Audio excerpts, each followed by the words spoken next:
Okay, good morning and welcome back everyone to our Tuesday morning market outlook session. My name is Tony Zhang. I'm the chief strategist here at Options Play. And last week we had quite a volatile week, starting off the week on a pretty optimistic tone here. Um, but last week I would say the narrative was largely dominated by one, a significantly hotter than expected jobs report that came out on Wednesday, 130,000 jobs added versus the 55,000 that economists were expecting. There was two primary surprises. One, the fact that jobs numbers came out far better than expected, both in terms of the number of jobs that were added as well as the unemployment rate coming down to around 4.3%, but also the revisions from 2025 saw job numbers get revised significantly lower again, that the average monthly jobs gain in 2025 was only 15,000 a month. So when you contrast the 130 that we saw last week versus the 15 that we were averaging last year, it really started to show a picture of what has been a very weak job market last year, starting to show some early signs of a turnaround in January this year. And that initially spooked the markets a little bit, which, from the perspective of good news being bad news, because we saw rate cut expectations get pushed out from June to July as a result of that stronger than expected jobs number. And even though we typically would think of strong jobs number as a relatively strong indicator for the overall economy and hopefully a sign for the stock market, but that wasn't what we saw exactly on Wednesday in terms of how the markets reacted to that. And that was followed up by Thursday's big sell-off here across the board, largely driven off of concerns that the AI technology has accelerated so much in the last just couple of weeks, that expectation that multiple industries would start seeing sell-offs as a result of it. We saw everything from transports to financial services like Morgan Stanley, software stocks, all getting sold off last week as a result of this AI disruption narrative that really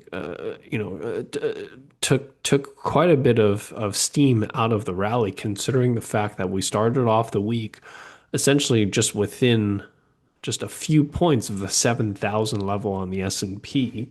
If you look at the S&P 500, we started off the week essentially trying to push out and potentially break out above that 700 level here. Instead, we're back down to retesting the 680 support level here.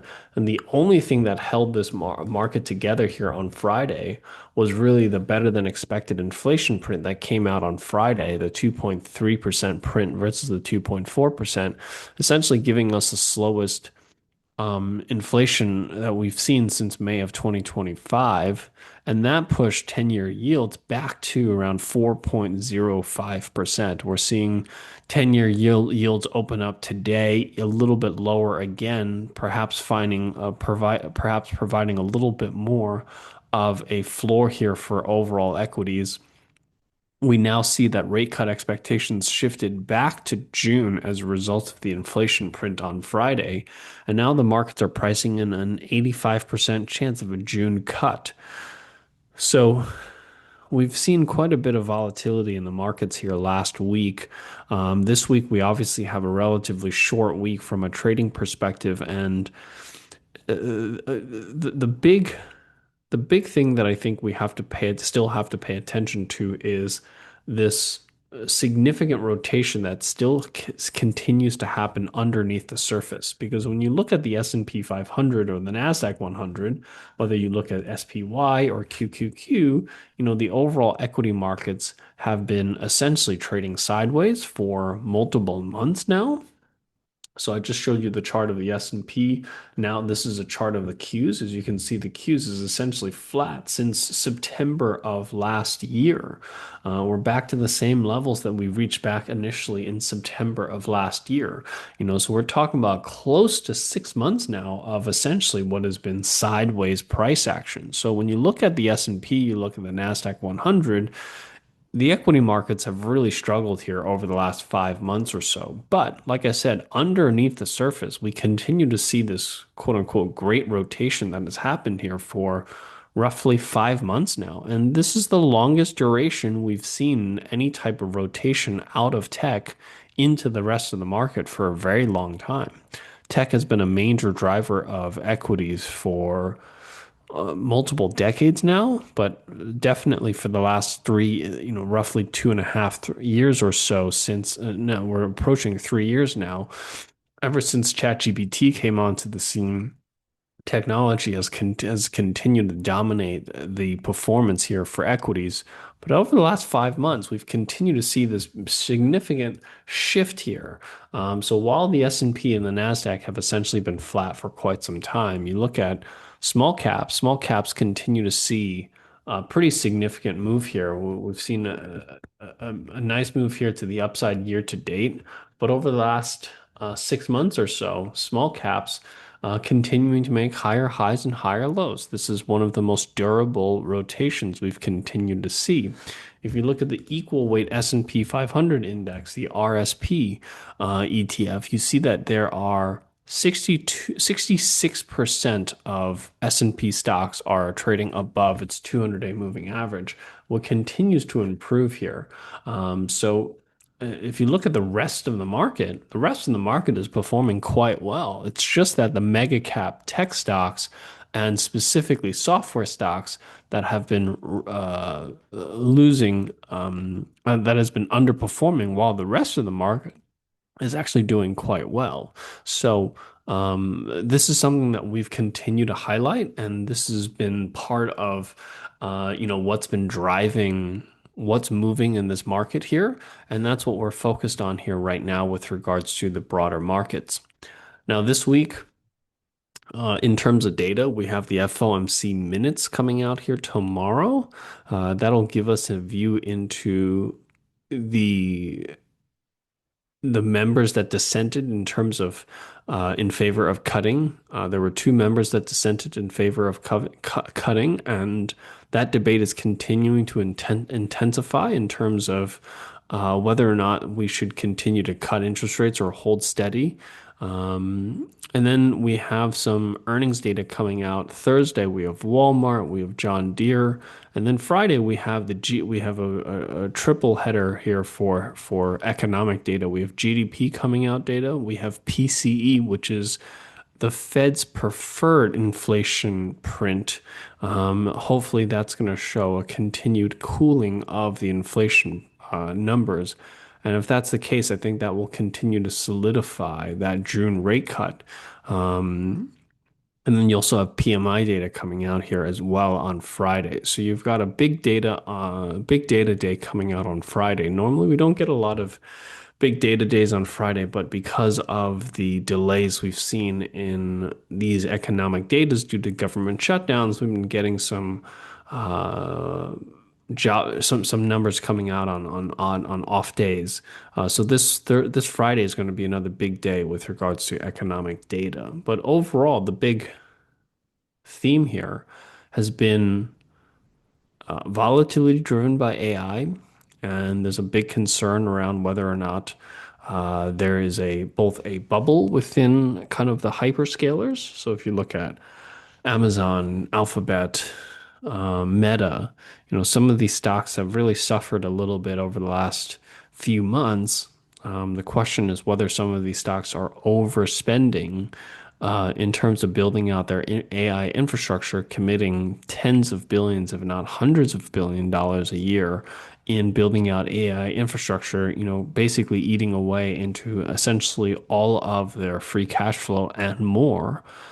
Some of these names that have essentially no debt on their books have increasingly taken on debt over the last year or so to build out this AI infrastructure, there's a lot of concerns from investors as to whether or not there will be enough revenue coming on the back of these huge investments to pay for it. And then at the same time, you have the productivity of these AI, the AI technology starting to show some real concerns as far as disruption in the overall market. It's a dual prong narrative here. The interesting thing is that both things cannot be true at the same time. We cannot believe that these hyperscalers are overspending and at the same time believe that there's all these industries that will be disrupted as a result of AI. One has to essentially one narrative has to win over the other, and the question right now is more so timing rather than it's a matter of when, not if. And I'm sure we're likely to continue to see a little bit more, potentially a lot more volatility ahead related to the AI narrative. But long term, my view is that, these AI software stocks, their days, their heydays are over. The hyperscalers, I think, will likely shift from investors believing that they're overspending to potentially underspending. And the question is just how far will markets potentially overreact to the concerns of overspending before they kind of catch on and look at buying tech again, because tech is at this moment starting to look a little bit cheap again. It hasn't looked cheap in a very long time, but it's starting to, the sell-off that we've seen in tech away into value and small caps is starting to push the valuations of tech to being looking more attractive here. And I think the further we see more of this, the more attractive tech is going to look for the long run. So that's where we kind of look. That's kind of where we stand here from a macro perspective. If you look at kind of the parts of the markets here, what's interesting is that, there's two things. There's um, there's the international markets. If you look at kind of something like VT, which is the World Stock Market in ETF by Vanguard, as you can see, international equities continue to outperform S&P 500, even dividend-paying stocks. If you look at kind of VIG, dividend appreciation ETFs, these are parts of the market. You have international, you have emerging markets, you have Europe, you have value, you have small cap, you have dividends, you have even the Dow Jones Industrial Average, DIA, as a ETF is outperforming the S&P and the Nasdaq 100. So pretty much everywhere you look outside of the S&P 500 is starting to show or continues to show outperformance relative to US equities. And that's really where I think, as an investor, at the moment, that's where we need to continue paying attention to, even though I think we're starting to get to the point where tech is starting to look more attractive after this kind of giant rotation that we've seen. So if you look at kind of what's moving here right now, we continue to see some of the energy stocks look more and more attractive here. If you look at EOG Resources, recently breaking out above this 115 level here. As you can see, this was a prior level that has been support that finally got broken below, formed this huge base here, and just recently in the last week started to break out here to the upside. So our upside target here for EOG is in the 133 range, which is where we are up here. The previous highs we saw here at the beginning of 2025. If you look at EOG trades at around 12 times forward earnings, which is a pretty significant discount relative to its peers. Now, EOG is in the liquid natural gas space. And if you look at growth expectations, it's expected to grow significantly faster than its peers. And more importantly, it's far more profitable than its peers. It's net margins of 25% versus 13 for the industry. So, if you look at growth expectations, it far exceeds its industry. So the fact that it trades at a pretty significant discount relative to the industry leads me to believe why this has significant upside into that 133 area here for EOG. The next one we take a look at here is we continue to see some of the consumer staple stocks outperform, Colgate, Procter and Gamble, and one particular stock here is Kimberly-Clark. They do packaged paper goods. So as you can see, Kimberly-Clark over the last few years have really struggled here as a stock. Well, the stock peaked at 145 back here in the middle of 2025. It bottomed down here in the $95 range here. So it's had a rough year, but recently started to show some progress here. As you can see, the trends have remained bearish pretty much throughout all of 2025. And it's only recently started to show some improvements to that trend, and it's breaking out here above that 105 level here to the upside. That was prior resistance. So our first target here to the upside is filling this gap, which is just shy of 120. And if we can get back above that, our upside target here is roughly 130, which were the highs back here from September of last year. Kimberly-Clark's, just like EOG, trades at a discount relative to its peers. It's only trading around 14 times forward earnings. If you look at growth expectations, it's coming in meaningfully ahead of its peers.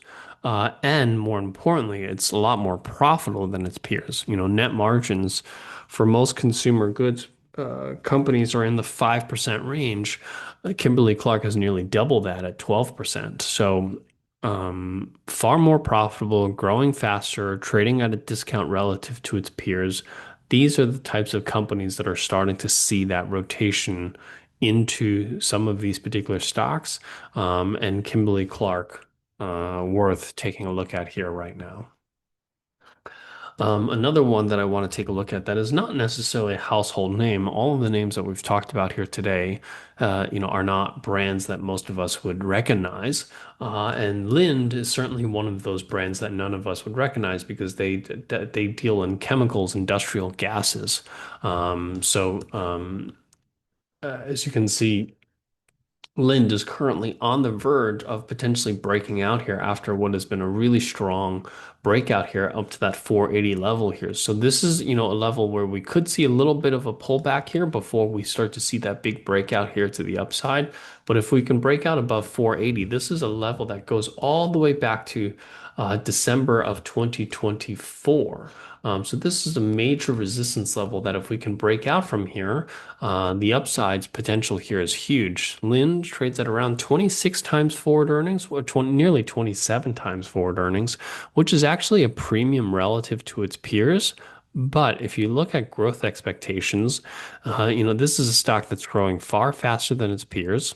And the chemicals industry overall is actually notorious for essentially a lack of profitability. And Lin's is very different because they have net margins close to 20%.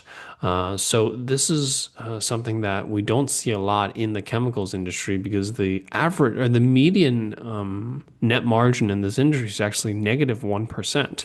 So the fact that you have a company that's far more profitable than its peers, grows far more faster, is really what justifies the premium valuation it trades at. The average median valuation is around 22 times, so Lynn trading at 27 times is a premium. But given the superior growth and profitability, that premium valuation is justified and leads me to believe that there is fundamental reason for why this stock can break out above this major 480 resistance level and continue moving higher from here. And lastly, the next one I want to take a look at here is Brookfield Asset Management. Asset manager that's not, on most people's radars. This is a stock that has struggled a lot here over the last year or so. But what we're looking for is potentially signs of stabilization. And over the last, call it 4 or 5 months, the stock has largely been trading sideways after what has been a decline in the stock price prior to that. And we're looking for that potential shift back into that upside from here. They recently just raised another $35 billion in Q4, which brings their total for 2025 to 112 billion. And 5 billion of that is specifically for building out AI data centers. Um, so, because they've raised 120 billion, 112 billion in 2025, that brings their total AUM to over 600 billion that they're managing now. And so, Q4 fees related earnings jumped 28% year over year as they continue to grow their assets under management. And specifically because they've been so strong in raising some capital for building out AI infrastructure, that's really what starts to look interesting here for this particular asset manager that historically has been, has done a lot of deals in the real estate space and kind of just a lot of deals all over the place as they focus more towards tech and AI infrastructure. That's really what starts to look interesting. And these types of stocks are highly profitable. Net margins greater than 50%, expected revenue growth that's growing, at a pace that's over 100% year over year revenue growth. EPS growth is expected to grow 22, 23% year over year. So the fact that it trades at a premium, 28 times forward earnings is in many ways justified. And that's why we're looking at companies like this, in this market that's struggling a little bit, for opportunities right now.